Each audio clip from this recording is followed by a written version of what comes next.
I never thought I'd live to witness a night that would alter the underworld forever. My name is Enzo, and I've spent decades navigating the murky shadows of organized crime, understanding the subtle dance of power, loyalty, and betrayal. I knew every rule, every alliance, every whispered promise, but nothing could have prepared me for what was about to unfold. It began with a summons, discreet and urgent. A note slipped under my door, bearing only a time, a place, and a simple message. The 5 families convene. Attendance is mandatory. That was all. No explanation, no agenda. Just an unspoken understanding that ignoring it could mean death. For years, the underworld had thrived on delicate balances, turf wars, secret pacts, and the occasional elimination to maintain order. But the idea of all 5 families gathering under one roof was unprecedented. Rumors of previous attempts circulated like ghost stories, men disappearing without a trace, alliances crumbling, wars sparked from minor slights. And yet here I was, summoned. The location was a hidden estate on the outskirts of the city, a sprawling mansion disguised by towering walls and dense forests. Only a handful of trusted enforcers knew the route. As I approached, the tension in the air was palpable. Guards stationed at each entrance scanned us with a precision that spoke of years of training and fear of betrayal. I passed their watchful eyes, heart pounding, aware that tonight could mark the beginning or end of everything. Inside the room was vast, dimly lit by ornate chandeliers that cast shadows across the marble floors. At the center, a long table awaited, polished to a reflective sheen. Chairs were arranged meticulously, 5 on each side, 1 for each family's representative. I took my seat, my pulse steadying but my mind racing. The first to arrive was Don Vittorio, leader of the northern faction.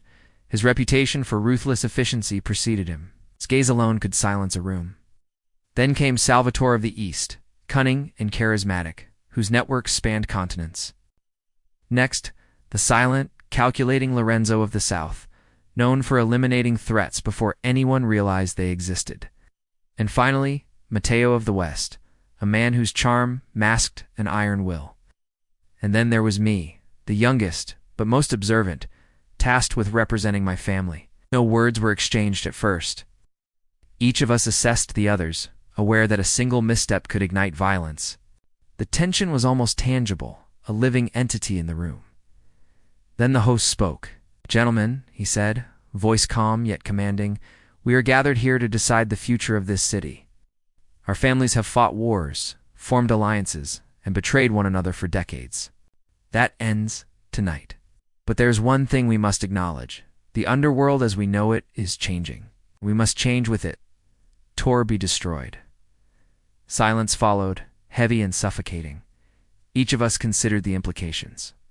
Cooperation was a foreign concept in our world. Distrust was our natural language. Yet the gravity of the situation demanded attention. Over our strategies were debated, territories redefined, and agreements forged. The discussion was tense.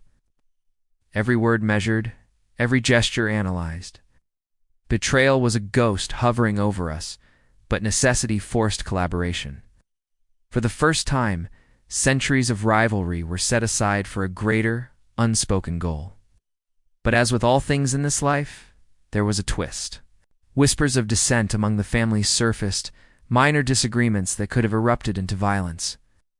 I watched as leaders subtly maneuvered, testing loyalties, probing weaknesses. One false move, one misread glance, and the meeting could have ended in blood. It was unteamed until the final hour that the true revelation emerged. The families were being manipulated by a shadow organization. Yes. A new power seeking to control the city from behind the scenes. The leaders realized that if they did not unite, their empires would fall. And in that moment, the unthinkable happened. Sworn enemies shook hands, made pacts, and agreed on a temporary truce to preserve the balance of power.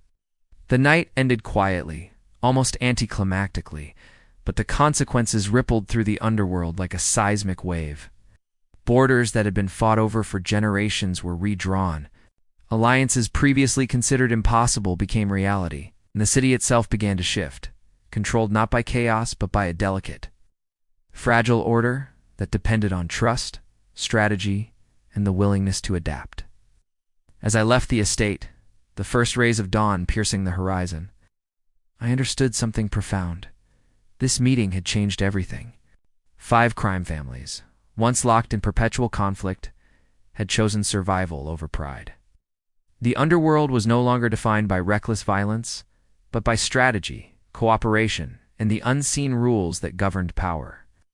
I walked back into the city, shadows stretching long across empty streets. I had witnessed history not the kind written in books, but the kind carved in whispers, blood, and alliances. And I knew one truth above all, in a world ruled by darkness. The smartest men survive not by killing, but by knowing when to bend the rules without breaking them. That night, the underworld transformed forever, and I, a single observer and participant, would carry the memory of that secret meeting for the rest of my life. Reminder that even in a world built on betrayal and blood, unity and foresight could shape destinies beyond imagination.